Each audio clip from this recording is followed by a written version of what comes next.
Wow, today it's a big day. Huge. Are you excited as I am? I have been. I've been waiting for this day for over a year. Me too. What's today, Ken? Who are we? We are Productside. Welcome to Productside Stories, the podcast where we reveal the very real and raw lessons learned from product leaders and thinkers all over the world. I'm your host, Rina Alexin, CEO of Productside. Let's dive into today's episode. We are Productside. We are a company that is engaged in delighting product managers and making them more effective. And we have so much news to talk about that it was appropriate to change the name of the company. Absolutely.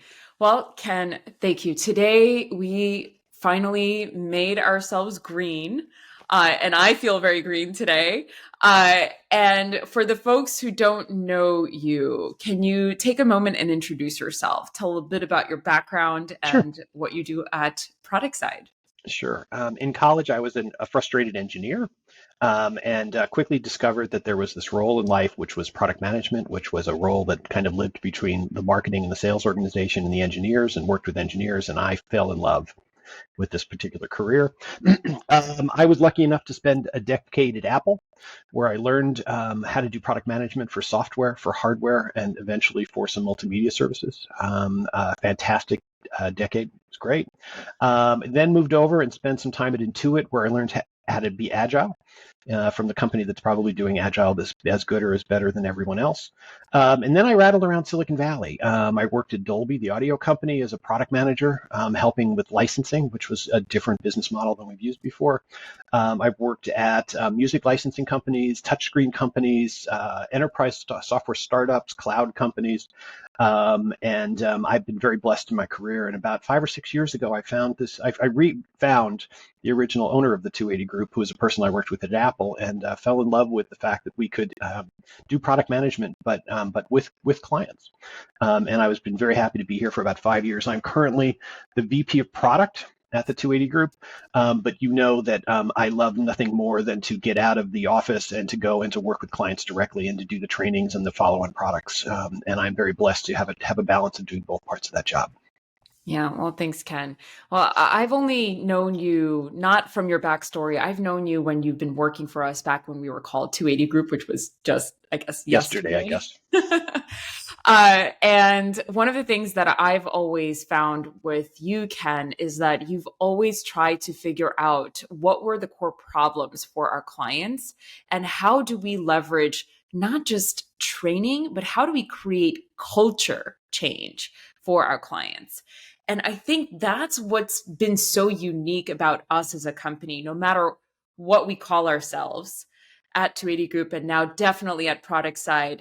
We are here to have real transformative change and impact for our clients. And we do it in a very unique way that I have not seen out in the market because it's so hard to do, right? Every client we work with is a little different, but a lot of what we do ends up being the same. It ends up having the flavors of process, of framework, of understanding, of building up people and of culture.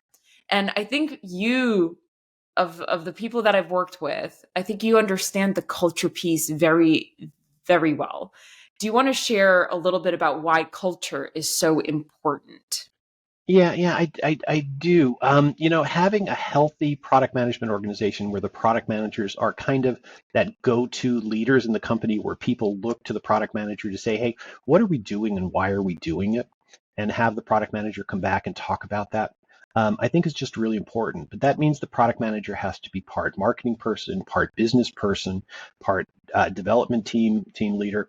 And they really want to be in the center of the customer problem that we're potentially working on in order to figure out ways to make more customer value.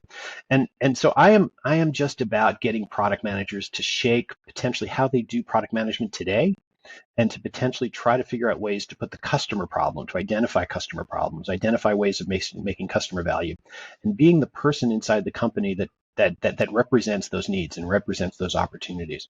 I find that when product managers represent and think about customer problems and talk to more customers, generally speaking, they bring more inspired ideas into the development process, into the company, and they generally have more fun in their jobs. And so, how much fun is it to take a product manager that is doing a great work today and to sprinkle some pixie dust through some training and through some follow-up and inspire them in order to be a true customer champion and to make better solutions? Well, talk to me about how they're doing product management today. So, oftentimes we work with clients who are not quite successful at building great product management teams. They are very, they're very reactive. We like to use the word they're firefighting all the time.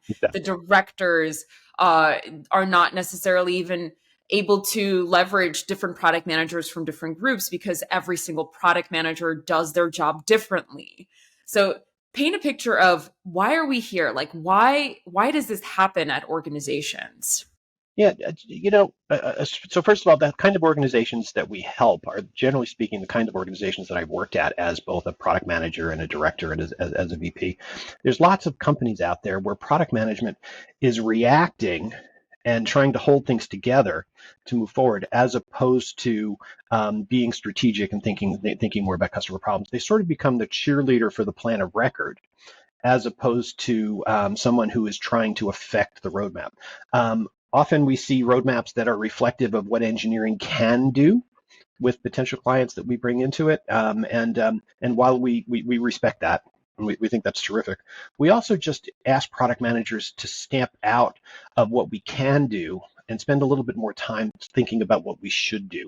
We have diagnostic products, we have team implementation plans, we have discovery workshops that are intended to ask a product manager to reconsider their role, and to potentially bring some inspiration and some customer problem solving into that particular problem. As we've moved over the past 5 or 6 years since you've taken over, we've really moved from a training company, a company where we would come in and do a 3-day training for 5 or 6 or 10 product managers, into a company that will be responding to customer needs, where the customer is looking for the product management team not to just be a regular team mixed in with all of the other teams of the company, but where an organization is looking for the product management team to be the organization that is inspiring change. Because business is hard, and having average products is is good, but having inspirational products, having products that customers want to buy, makes the business that much better. And usually aligning the product strategy with the specific goals of what the executive team is trying to do in terms of revenue increases is something that we're seeing much more often these days. The product strategy reflecting the desired business outcomes and building inspired products is what gets me up in the morning, and what gets a lot of our clients up in the morning too. Well, and Ken, you're absolutely right. So one of the things that I learned early on, it's actually even before I even joined this company, is that every other possible competitor that we have, they're primarily focused on the training model. What they're solving, it's a real need, right? We know that product managers, historically, somebody anointed them a product manager. They just became one. They didn't necessarily have a framework or a set of skills that they were thinking about. They were a great engineer or a great salesperson who knew how to talk to customers and then could bridge the gap between what the market needs and what the business is actually building. But when I took a look at what made us special as a company, it was more than just the training. In fact, the training was a way for us to communicate what is expected of product managers. We had a point of view of what great product management in a company should look like. And we even studied it in our benchmark report that we've now re-released. It's pretty clear. It's not just skills that you have to be thinking about when you're a product leader. It's the process as well. Skills plus process, addressing both of those at the same time is what makes our services truly powerful and stick. We could be a training company. There are plenty of them out there. But I've heard it over and over again. If it's just training, it doesn't stick. People just go back into their day jobs the next day and they Yeah, have exactly. trouble applying what they learned. They might now know, hey, I'm doing it wrong, but they are unable to affect real change at their companies. Yeah, exactly. And on that particular line, Rena, one of the things I've noticed as we've gone over the past couple of years is when we get the manager into the training, we see significantly better results from the engagement that we do with the client, significant more change, significant more alignment with strategy than we do than when we see product managers come without their manager.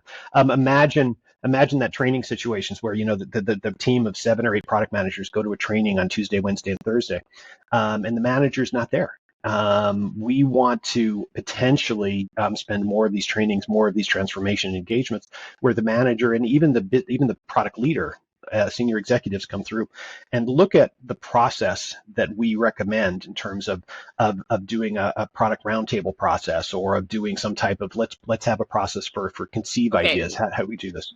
1 second. What is a product roundtable process? The product roundtable is a phase gate process that we teach and implement for our particular clients. That is a backbone of strategic and good product management, where we find that when people use this particular process, they build more innovative products that satisfy more customer problems.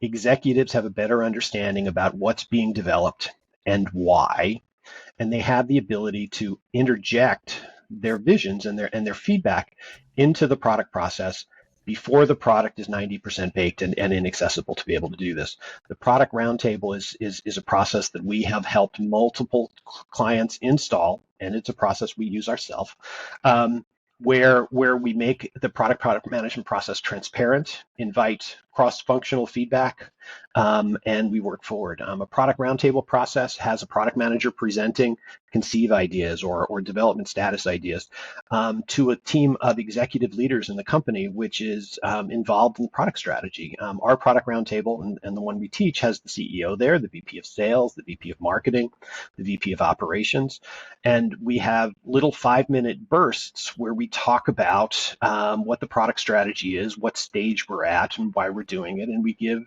everyone at the company the ability to understand and influence the product strategy, so that we all act together as a unified team that is implementing a product strategy, as opposed to a couple of people over there are building the product strategy and the salespeople are selling what's happening over there.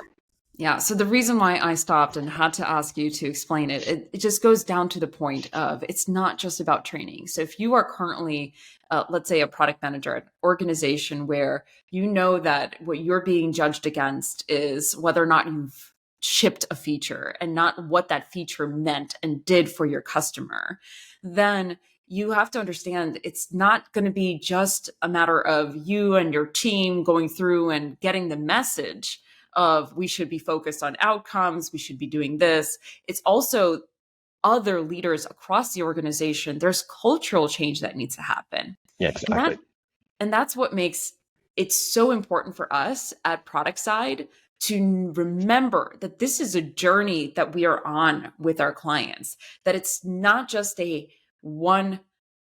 I mean, as fabulous, by the way, as Ken is in front of a classroom, it's not about that moment. It's about what happens after the classroom. And is the organization set up appropriately to gain the most leverage from their product management function, which is the core, I think, of growth. Yeah, So exactly. that's, yeah. Yeah, no, completely. And on that particular situation, so as we did some of these more comprehensive engagements with particular clients, I want to bring one customer engagement story up that's just really good. We had a large client. They do large manufacturing, worldwide company, and we had trained several organizations in the U.S. and several in Europe. And I'm working with their lead person, who happens to be VP of product. And during the engagement with that particular client, we had several check-ins. And throughout the check-ins of getting to know their VPs and doing workshops and doing trainings for 100 people, I kept whispering in our client's ear, hey, maybe we should do this. Hey, maybe we should do that. And my favorite part of the story is the engagement with this particular client. Eventually, Peter looked back at me and he said, Ken, stop telling me what we can do and help me do what we should do. And that was a light bulb moment for me. And I think that's sort of I think that to me, that is the transition between the 280 group and product side is we want to be the company that not just tells organizations what the right thing to do is, but we actually give them the tools so that they can either do it themselves or inspire, help them and stand next to them as we implement this process of taking well-performing product management organizations doing great work and upping their game. Yeah. And that's why this is not just about a brand launch. It's really a company launch. We've been doing a lot of this over the past, I don't know, before me probably as well. But I took a look at some of our more successful engagements and tried to understand what made them successful. What were the components that we had in terms of our services? What kinds of trainings did we provide that really affected and had really outsized impact at these organizations? I'm talking in one case, we've been credited with an increase of $500 million valuation for that company. I mean, that is outsized impact that we are having at these organizations. You know, And I worked with that client, and I remember a very specific lunch that I was having with the CEO where I looked at him and I said, don't you want the product strategy to help you make news every 2 or 3 weeks Mhm. using the product strategy? And the CEO looked at me and he said, of course I do, but how do I get my team to act that way? And when we affected them and we made that change here, that company did sell 2 years later with a comprehensive and clear product strategy, and they sold for billions of dollars. Don't say that's going to happen to all of our particular clients here, but having that conversation where the CEO just it was such a breakthrough moment for him. He said, "Yes, of course I want that. How do we do it?" That was great. and that's why we came up with, we need to have a very specific approach of how we change product management teams that is different from everybody else on the market. And that is by first establishing what are product managers at organizations. It's it's kind of funny, and, but and maybe and not. how do they interact with finance, and how do they interact with development, and what is their responsibility back to the executive team to do a daisy chart, to do roles and responsibilities, to negotiate, what is an expectation of a particular product manager, because at our organization even, and at many other organizations, everyone has this many expectations for the product manager, but the poor product manager is running 90 miles an hour. We want to give them tools to be effective and to not feel that they're running late, but actually to be proud of the work that they're doing. Right. And taking a look at all of our historical engagements where we did have in depth consulting. And so we knew a lot more about those clients. 10 out of 10 times, there were challenges with roles and responsibilities, Yeah, just as you exactly. just said. And that's why we start there by laying the foundation of what does it mean to be a product manager. Ken, it's not just a product manager. As you said at the beginning, we also really need to work with the leaders. So tell, maybe talk a little bit about how you've impacted the leaders and why you focus on the directors and the VPs. Yeah, one of the things that we've implemented over the past few years at the 280 Group is we have specific personas that we use, that are actually hanging on the wall.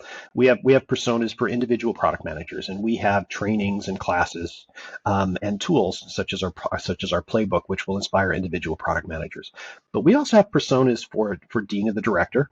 This is a person who's managing a small team of product managers and wants she and the team to stand out. We also have personas for Vince, the vice president. That is for a product manager who's running multiple organizations. And with these personas, we begin to identify the customer problems that those people face. What is a priority? What is a situation that Vince wants to take care of? What's the problem that Vince is facing? What's the problem that Dina is facing in their particular job? We understand their problems, and we're beginning to develop specific products to those particular personas. One of the personas that we're developing most recently is the persona of the corporate buyer. We have lots of learning and development corporate buyers coming to us and saying, hey, we would like some product management excellence inside of the offerings that we offer to our employees at our large company. We're finding that persona to potentially be something happen here. We too focus on the needs of the specific users. We build personas for them, and we build specific products for that. That wasn't a natural piece of the 280 Group, but it is definitely part of our DNA at Productside, is to have specific types of customers in mind and to speak to them all the time and regularly, and to build products that excite and delight them and that are effective. And our goal in the end is to have high performing, highly empowered product management teams that deliver real business value by really understanding the market needs and translating that into what the business is building. So I love it. I've noticed also, Ken, in working with you, that thank you, by the way, for bringing me in on several of your engagements so I could just see those light bulb moments myself. But one of them that I want to bring to the audience here that really stands out for me is this moment where I was with you when you were doing one of your custom workshops, Mhm. which I think turned into the product roundtable process back then. And you spoke to product managers and you told them that their core job was not to fall in love with their product. That was not what they were supposed to be doing. They were responsible and needed to be truth tellers. And that spoke to me so much that we made it into a core value here at Productside, that we are going to be truth tellers. That is so powerful for us internally to acknowledge things when we're not doing them so well, when we should be doing them better, and also be truth tellers with our clients because we need to speak truth to them in order to affect change. Yeah, exactly. One of the signs of a highly effective product manager, of a product manager that has executive level appeal and support, is a person that doesn't represent the best case of what might happen, but actually represents the truth, represents the needs of the customers and the truths. The executives aren't looking for a rosy prediction.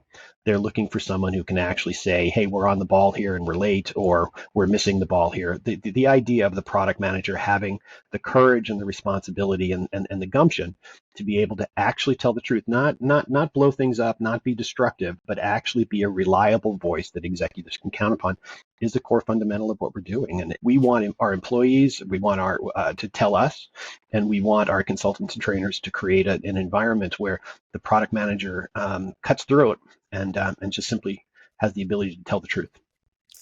Right. So it's these learnings that we've had over the past many years around what makes a great product manager, what should be expected of them, how do team managers manage their teams and hold them accountable so that they are all working in sync and being successful, and how do we affect change also at the organizational level.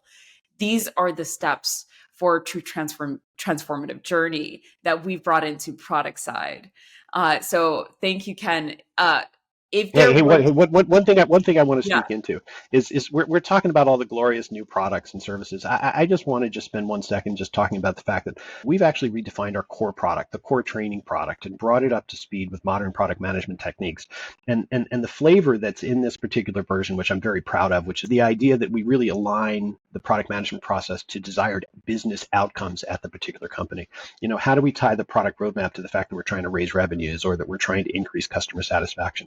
Creating that link is the core attribute that went into our product. It had always been there, but now it is front and center in that, so that the reasons we do product is to achieve desired business outcomes. That's the slant in the current product. It made our great product that much better, and I love sharing with people. I love it, Ken. If we could leave our listeners with one piece of advice that you have for product managers who are currently potentially struggling in their career, what would you suggest that they do? So the one thing that I did throughout my career, as I found in that particular situation, is I found mentors. I found people who were more senior than I was, we could have lunch with, and who we could turn to, who could share and help see what's going on here. Product management is a community-based thing. Product management feeds off of each other, and those mentors usually told me to get closer to the customer, write more things down, and be more of a truth teller. But having those mentors and wanting and desiring to do better product management is what I would ask customers to do. Fantastic. Thanks for sharing. Well, we are so excited for today. Today's a big day. We are now officially product side. You will still see 280 groups sometimes show up because that is still very much part of our history. But our future is bright and it is product side. Thanks so much, everyone. Bye. Thank you, Rina. Thank you for tuning into Productside Stories. I hope today's insights inspire you and propel your product journey forward. Remember, every challenge is a lesson waiting to be learned. And you can also visit us at productside.com for more free resources like webinars, templates, playbooks, and other product wisdom repackaged for you. I'm Rina Alexin, and until next time, keep innovating, keep leading, and keep creating stories worth sharing.